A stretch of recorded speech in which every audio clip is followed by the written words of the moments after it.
Bienvenidos a Tal Cual Debates. Hoy vamos a conversar con Asdrúbal Oliveros, analista financiero, economista, director de la firma Ecoanalítica. Asdrúbal, bienvenido. Gracias por estar acá. No, gracias a ti, Alonso, por invitarme a este espacio. Bueno, mira, en este marco tan complejo, por supuesto, está el cuadro económico.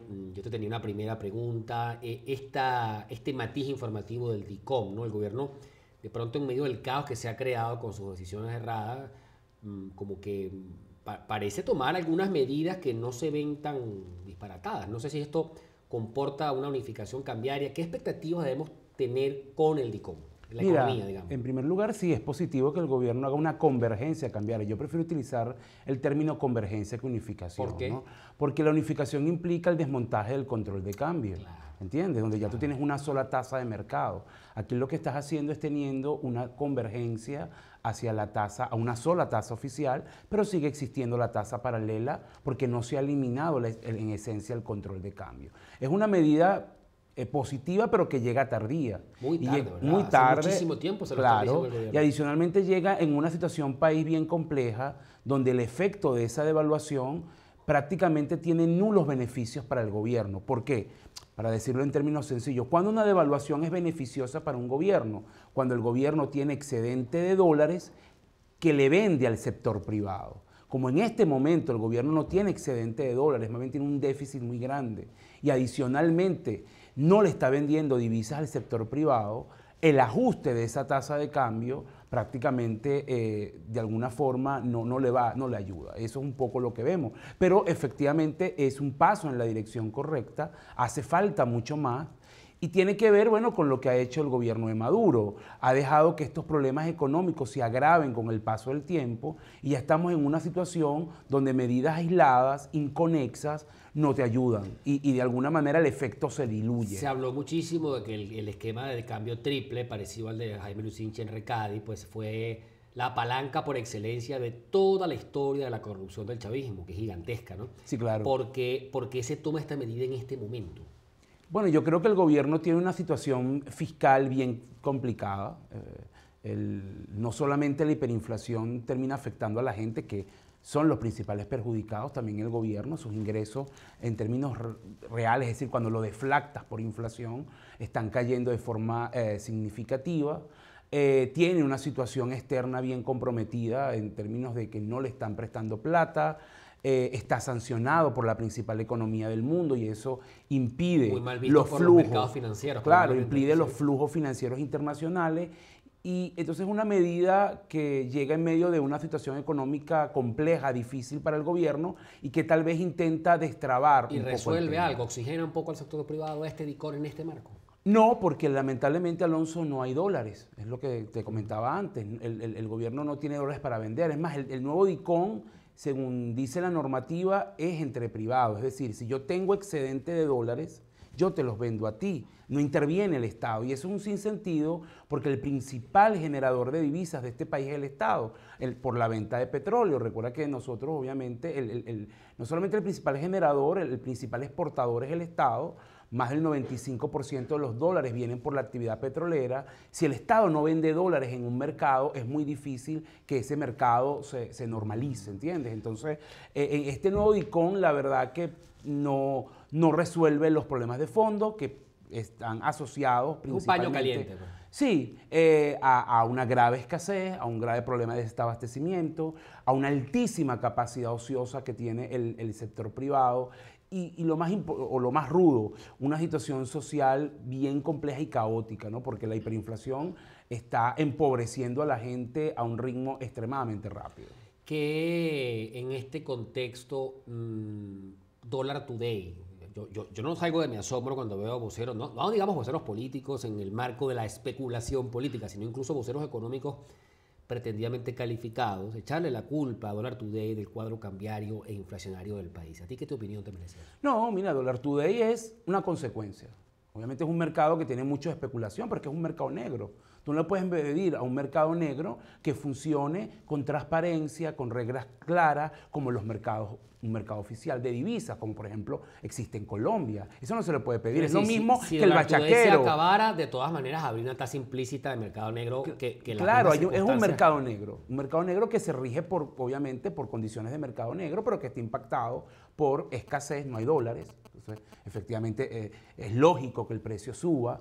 El gobierno imprime billetes o pone bolívares en el sistema, porque uno dice imprimir billetes y la gente cree que son los billetes en físico. No, es billete electrónico que tiene la gente en su cuenta, porque los billetes en físico también son escasos. No hay, exactamente. Entonces, de alguna manera crea dinero, bolívares, de una forma desordenada, sin control. Entonces, tienes la fórmula perfecta para que el tipo de cambio negro suba. Es lógico que suba en este contexto. Además, las expectativas a futuro es ¿cuál es? Viene más inflación, viene más escasez. Si tengo algún excedente en bolívares y no voy a comprar cosas, a lo mejor es tener dólares. Entonces, todo eso impacta. Pero sí hay un componente especulativo en el dólar negro. No lo puedes evitar. Ahora, ¿cómo lo quitas? Si el gobierno eliminara el control de cambio y fuese un esquema transparente de compra-venta de divisas como existió en Venezuela hace mucho tiempo y donde la tasa la fija el mercado y como existe en la mayoría de los países del mundo. ¿El esquema cambiario actual de este DICOM también se puede prestar a corrupción? Total. Igualito. Total, porque la tasa que está siendo registrada está muy por debajo de la tasa de mercado. ¿Cuál es la tasa de mercado? La tasa negra. Esa es la tasa de referencia que tiene todo el mundo. Cuando tú vas a comprar y vender un dólar, se lo puedes preguntar hasta un taxista. ¿Qué te dice? El dólar negro, el dólar today. Claro. La gente tiene la aplicación. Yo creo que debe ser la aplicación más descargada en Venezuela. Los propios ministros tendrán un primo que cuando quieren cambiar tienen que hacerlo con el dólar negro. Bueno, hay rumores que la gente en la embajada, cuando le manda la plata a sus familiares aquí en Venezuela, lo hace a través de Dólar Today. ¿Entiendes? Entonces, el tipo de cambio referencial de mercado es ese. Entonces, cuando tú pones un precio, 25.000, 30.000, 40.000, y el otro está 5 veces, 6 veces, 7 veces más caro que ese, la gente no tiene incentivo para vender allí, la gente más bien quiere meterse ahí a comprar todos los dólares que pueda, hay una presión de demanda, no hay oferta, y es la misma historia de todos los esquemas cambiarios, y por supuesto hay mucha corrupción. Imagínate si al final hay alguien ligado al gobierno, como tú lo quieras llamar, que recibe esas divisas a ese precio y después se voltea y las vende 5 o 6 veces más caras. Es el negocio del mundo. Obviamente, menos margen que cuando era 10, que era que casi que te regalaban los dólares, pero sigue habiendo margen. Y eso es lógico, Alonso, en la naturaleza del chavismo. Es decir, el chavismo son grupos de poder y Maduro necesita satisfacer a esos grupos, ¿no? Darles prebendas. Por un presidente que no sabe nada de economía. Pero además, y aquí yo me pregunto... Y radicalizado en el concepto de cómo atacar el problema. Estos actores económicos, Ramón Lobo, Sanguinos, son economistas, ¿no? Y estudiaron economía. Uno que no estudió, de pronto escucha una explicación de esta, que además a veces la persona más sencilla puede repetir la interpretación. O la entiende. Y la entiende, puede comprender, digamos, dónde está el problema inflacionario. ¿Por qué esta gente no lo ve? Mira, yo creo que hay un tema, una visión ideológica muy fuerte, es un primer factor. El chavismo está cargado de un concepto, digamos, hasta utópico, pudiera decirse, de que está construyendo un nuevo modelo. Que esto es un ensayo costoso porque en términos de vida, ¿no? Y que es una nueva forma de hacer economía. Eso es así. Te lo digo porque yo he tenido contacto con voceros del gobierno y es impresionante ese discurso. Incluso a nivel de cuadros medios y técnicos del Ministerio de Finanzas, del Banco Central. ¿No? Como aislado de la realidad. Sí, exacto. Y lo segundo es el tema del poder. O sea, al final aquí hay una visión donde todo, incluyendo la economía, está supeditada al poder. Yo creo que el gobierno sabe que en la medida que tú reconozcas al mercado, que eso es perder poder.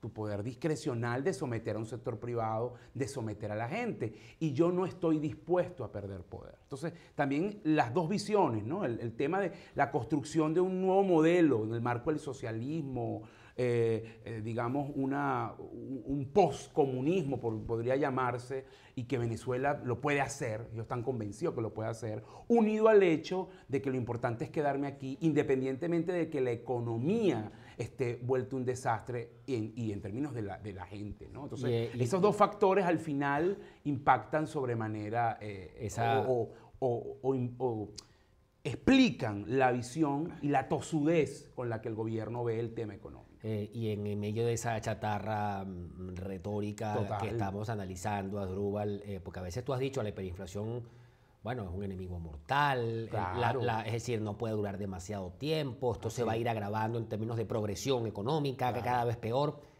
¿Sobrevivirá esta aproximación o se verán estas personas Mira, pues obligadas a tomar decisiones racionales? Cuando tú revisas la historia de la hiperinflación, que está muy bien documentada en economía, es una enfermedad rara, pero está documentada, lo que te queda claro es o que cambian los gobiernos ¿O cambian las medidas? o cambian las medidas. Tú no puedes mantener indefinidamente la hiperinflación. La más larga es la de Nicaragua, que duró casi 5 años, pero en general las hiperinflaciones duran entre 1 año, 2 años, no más de eso. Claro está, hay estudios que demuestran que en gobiernos totalitarios o autoritarios los ciclos hiperinflacionarios suelen ser más largos que en gobiernos democráticos, porque ¿qué pasa cuando tú tienes una enfermedad hiperinflacionaria en un gobierno democrático con ciertas calidades institucionales? Ese juego institucional forza el cambio. Produce el cambio. Entonces, claro. Y el cambio lleva también a un cambio de política, a temas de credibilidad. Cuando tienes estructuras autoritarias, como sabemos, y Venezuela es un buen ejemplo de eso, el cambio tarda y es difícil. Entonces yo creo que Venezuela, lamentablemente, la hiperinflación puede durar, no digo 5 años como Nicaragua, pero es un ciclo que puede ser largo. Pero en el interín es iluso creer que aquí no van a haber cambios políticos, incluso desde la esfera del propio chavismo. O sea, el chavismo y la oposición tampoco va a pasar inmune a lo que está pasando en temas de la hiperinflación. Ahí tú puedes tener varias posibilidades. La primera es que Maduro se vuelva más pragmático, pero también un presidente sancionado y aislado internacionalmente y que va a probablemente una elección fraudulenta. Con que eso es se muy sienta difícil. la cucaracha, Exactamente. claro. O que termina habiendo un caos social, político, que fuerce también un cambio. Esas dos condiciones yo creo que van a estar presentes en Venezuela en los próximos meses. Nos queda un minutico, Asdrúbal. Claro. Tenemos, por supuesto, para analizar el tema del petro, porque da la impresión de que el gobierno tiene mucho metido en esa canasta, unas expectativas muy claras. ¿Qué conseguirá el gobierno con la criptomoneda y qué puede salpicarle al país de ese experimento? Mira, hay una moda de criptomonedas en el mundo y el gobierno lo que está buscando es meterse allí para sacar plata, recursos, ¿no? Hay inversionistas que quieren invertir en criptomonedas para ganar mucho dinero. Y a lo mejor alguien... Es verdad que puede ser como un permuto, un mecanismo permuto. Sí, claro, eso es lo que te iba a decir. Entonces sí, el gobierno va a tener unos recursos ahí, pero no lo suficiente para cerrar el hueco externo. El hueco externo, Alonso, está en el orden, si somos muy optimistas, de 5.000 millones de dólares. Yo no creo que el gobierno levante 5.000 millones de dólares. Pero el petro te va a traer 3 consecuencias rápidamente. Uno, va a empezar a funcionar como medio de pago. Yo creo que el gobierno va a pagar a proveedores, contratistas, empleados, prestaciones sociales con petro. Número 2, va a permitir que otras criptomonedas, Bitcoin, Ethereum, empiecen a operar de forma transparente en Venezuela. Y tercero, va a haber una especie de mercado de permuta entre gente que compra petro para después tener dólares y eso te va a dar un implícito. Esas cosas probablemente las vamos a ver en los próximos meses. Eso quiere decir que puede venir un pequeño alivio en materia cotidiana de acceso a recursos. Bueno, eso puede ayudar un poco a cierto nivel de gente, pero no va a resolver los impactos negativos exactamente que tiene la hiperinflación, ¿no? Ha sido Asdrúbal Oliveros, analista financiero, economista, director de la firma Ecoanalítica. Muchísimas gracias, A ti, Asdrúbal, Alonso, por invitarme. por habernos acompañado. Los espero en una próxima entrega de Tal Cual Debates.